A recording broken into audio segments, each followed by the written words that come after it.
Price Lord. வார்த்தையின்படி தான் வாழ்க்கை. லூக்கா 15:18.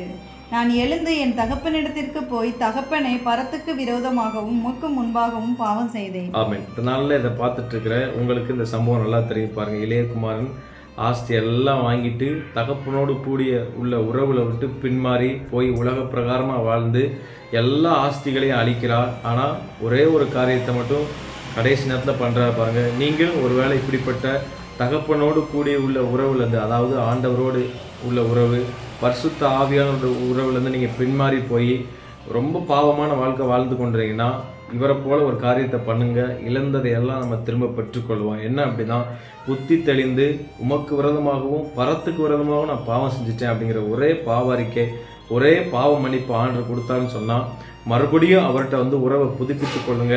உங்கள் வாழ்க்கையில் இழந்து போன ஆஸ்திகள், ஐஸ்வர்யங்கள், ஆவிக்குரிய வாழ்க்கையில் இழந்து போன தரிசனங்கள், சொப்பனங்கள், ஆவிக்குரிய வரங்கள், ஆவிக்குரிய கனிகள் எல்லாம் ஆண்டவர் மறுபடியும் உங்களுக்கு கொடுத்து அலங்கரிப்பார். செய்ய வேண்டியது ஒன்றே ஒன்று தான்.